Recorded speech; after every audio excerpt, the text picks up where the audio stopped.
चुनाव एकमात्र चुनाव था भारत के इतिहास का जहां बांग्लादेश के अखबार में इनकी पार्टी के एक बड़े नेता ने, डेली स्टार अखबार का नाम है, जिसमें आर्टिकल लिखा जिसका नाम था मोदी हैज टू गो।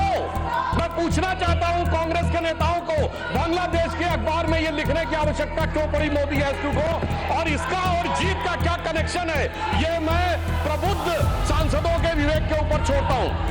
और मैं दूसरी बात कहना चाहता हूं, ये चिंता सिर्फ हमारी नहीं थी सभापति महोदय, मैं एक वाक्य कोट करना चाहता हूं, और वाक्य है, the infiltration has become a disaster now. I have both the Bangladeshi and Indian voter list. This is a very serious matter. I would like to know what would be when it would be discussed in the house. Sir आपको पता है किसने बोला था? ममता बनर्जी 4 अगस्त 2005 इसी भारत की संसद में बोला गया। अब बताइए, तब ये कहते थे और आज ये कर रहे हैं। इसे कहते हैं कि देख तेरे संसार की हालत क्या हो गई, भगवान कितना बदल गया इंसान। माननीय सभापति महोदय, जब मैं उस दिन अपना वक्तव्य दे रहा था तो समाप्त होते समय माननीय गृह मंत्री जी ने आदेश दिया था कि जो संख्या मैंने अप्रॉक्सीमेट बताई थी उसको थोड़ा सुधार कर दे। तो आज मैं बताना चाहता हूं, पिछले लोकसभा में सबसे बड़ी जीत असम की धुबरी सीट पर 10,12,476 वोट से हुई थी, और जहां सबसे बड़ा डेमोग्राफिक चेंज हुआ है। परंतु इस सुधार के साथ मैं कुछ निखार या विकार भी बताना चाहता हूं। मैं बताना चाहता हूं, पिछला लोकसभा चुनाव एकमात्र चुनाव था भारत के इतिहास का जहां बांग्लादेश के अखबार में इनकी पार्टी के एक बड़े नेता ने, डेली स्टार अखबार का नाम है, जिसमें आर्टिकल लिखा जिसका नाम था मोदी हैज टू गो। मैं पूछना चाहता हूं कांग्रेस के नेताओं को, बांग्लादेश के अखबार में ये लिखने की आवश्यकता क्यों पड़ी मोदी हैज टू गो, और इसका और जीत का क्या कनेक्शन है, ये मैं प्रबुद्ध सांसदों के विवेक के ऊपर छोड़ता हूं। और मैं दूसरी बात कहना चाहता हूं, ये चिंता सिर्फ हमारी नहीं थी सभापति महोदय, मैं एक वाक्य कोट करना चाहता हूं, और वाक्य है, the infiltration has become a disaster now. I have both the Bangladeshi and Indian voter list. This is a very serious matter. I would like to know what would be when it would be discussed in the house. Sir आपको पता है किसने बोला था? ममता बनर्जी 4 अगस्त 2005 इसी भारत की संसद में बोला गया।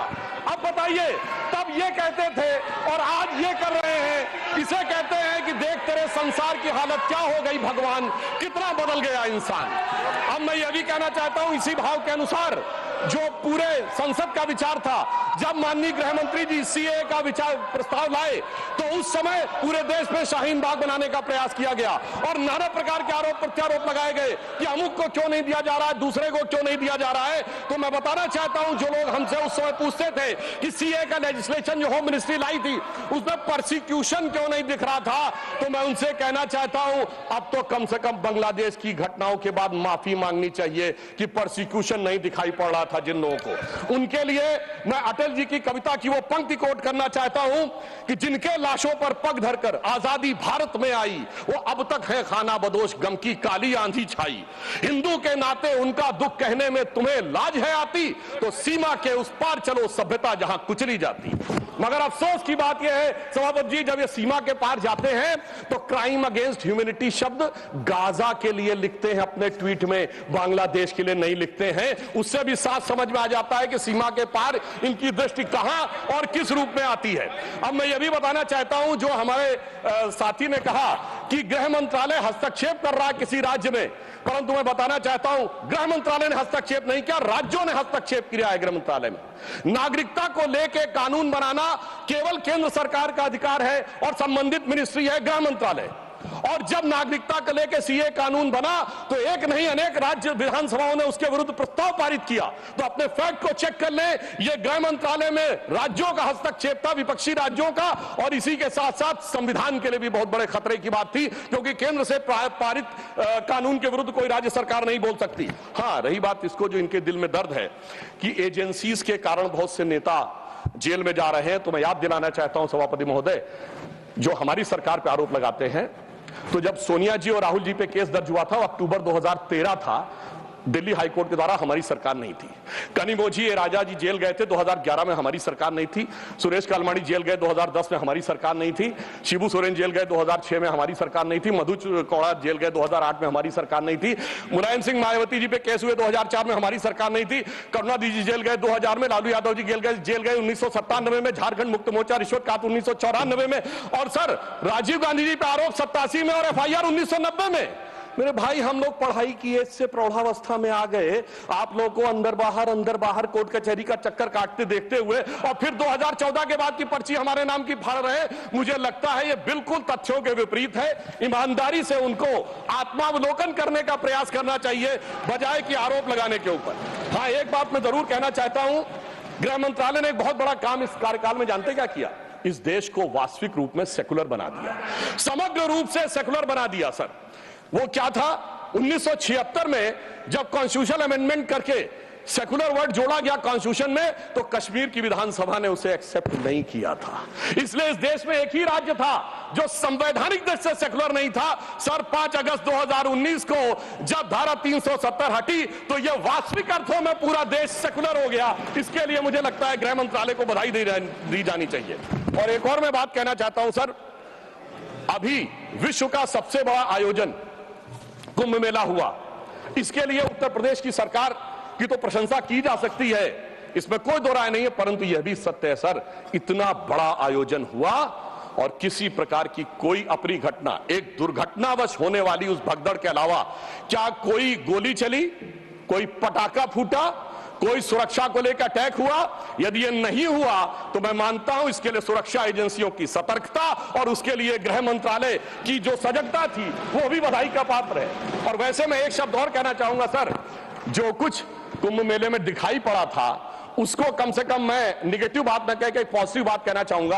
अनेक विदेश से लोग आए, 66 करोड़ लोग आए, लाखों लोग विदेश से आए, 73 देशों के राजनयिक आए, 100 से अधिक लोग आए, और वो आकर यहां देखकर क्या चौंक जाते थे सभापति महोदय। कोई कहता था दुनिया में सब कुछ पैसे के लिए होता है, मार्क्स, तो कोई कहता था सब फिजिकल प्लेजर के लिए होता है, फ्रायड, तो कोई कहता था नेम एंड फेम के लिए होता है। परंतु जब हमारे यहां नागा सन्यासियों को देखते थे तो पश्चिम के लोग आके जानते क्यों चौंक जाते थे। उसे एक पंक्ति में कहूं कि वो सुख खोजे भौतिकता में, मदिरा में मांस की बोटी में, ये भस्म रमाए अपने तन पर खुश है सिर्फ लंगोटी में।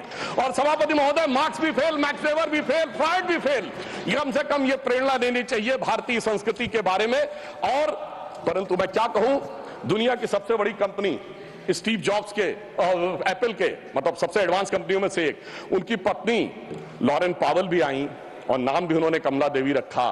परंतु कुछ लोगों को उसके बाद भी उसमें स्नान करने में समस्या नजर आई। तो मैं ईमानदारी से और विनम्रता से कहना चाहता हूं, सभी धर्मों की भावना का सम्मान होना चाहिए। गंगा जल का सिर्फ सम्मान हमारे धर्म में नहीं है, काबा में भी एक आबे जमजम है और वहां के जल को भी वैसे ही पवित्र माना जाता है और माना जाता है कि उससे पाप कटते हैं। जब आप वेटिकन जाते हैं तो पोप भी आपके ऊपर जल छिड़कते हैं और कहते हैं this removes you from all the sin. मैं चुनौती से कहता हूं, इनमें से कोई किसी के बारे में बोल सकता है? सबका सम्मान करिए परंतु सनातन का अपमान मत करिए। मैं मानता हूं कि रेडिकेशन ऑफ सनातन धर्म आपका विचार है, परंतु उसे कम से कम अपने राजनीतिक वक्तव्यों में आप आने का प्रयास मत करिए। परंतु मैं एक बात और कहना चाहता हूं, अभी हमारे डीएमके के लोग डिलिमिटेशंस के बारे में बोल रहे थे, उनकी कंसर्न समझी जा सकती है, परंतु मैं सिर्फ एक बात कहूं सर, जनसंख्या का यदि उनको लगता है कि किसी जगह विचार बढ़ रहा है संख्या और किसी जगह नियंत्रित है, चूंकि उन्होंने नियंत्रित की है, तो सर ये सिर्फ ज्योग्राफी पर ही है कि सोसाइटी पर भी लागू होगा।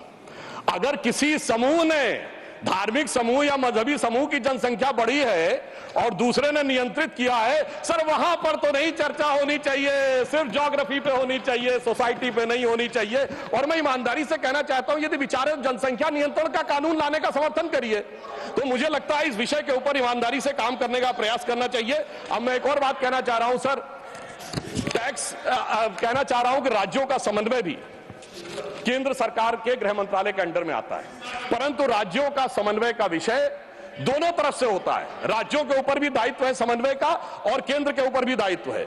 इसीलिए मैं कहना चाहता हूं, परंतु जब ऐसी बातें उठती हैं कि किसी राज्य का कोई मंत्री कहता है कि टैक्स कलेक्शन वहां ज्यादा हो रहा है तो हमें अलग हो जाना चाहिए, तो किसी राज्य का मंत्री उत्तर भारत के किन्हीं राज्यों के लिए या बिहार के लिए आपत्तिजनक बातें कहना शुरू करता है, इससे राज्यों का जो समन्वय है वो गिरता है।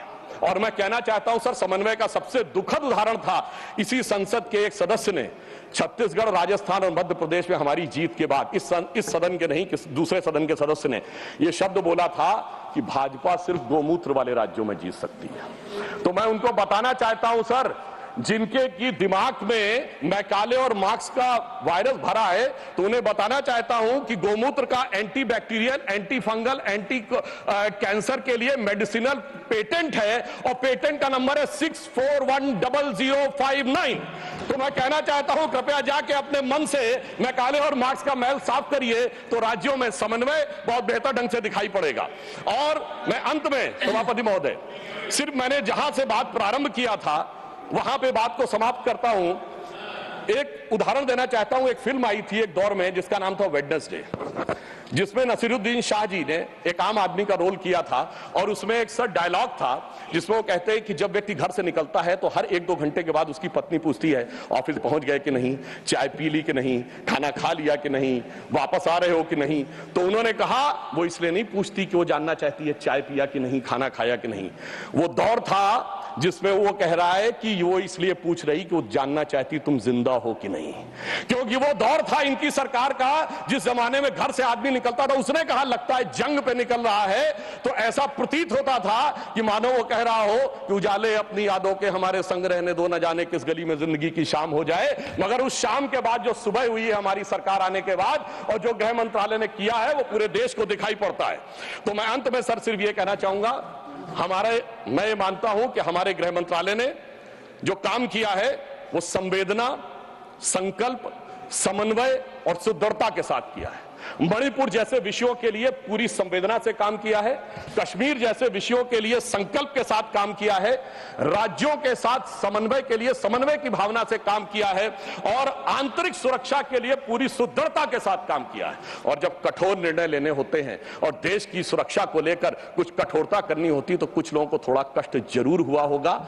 उनके प्रति संवेदना व्यक्त करते हुए मैं कहना चाहूंगा, मगर उनको कहने का हक नहीं है जिनके जमाने में तबाही का मंजर दिखा था। तो मैं माननीय गृह मंत्री जी की तरफ से और अपनी सरकार की तरफ से, माननीय प्रधानमंत्री जी की तरफ से सिर्फ एक पंक्ति कह के बात समाप्त करना चाहूंगा कि चमन को सींचने में पत्तियां कुछ गिर रही होंगी, यही इल्जाम हम पर लग रहा है बेवफाई का, मगर कलियों को जिसने रौंद डाला अपने हाथों से वही दावा करे हैं अब चमन की रहनुमाई का। धन्यवाद।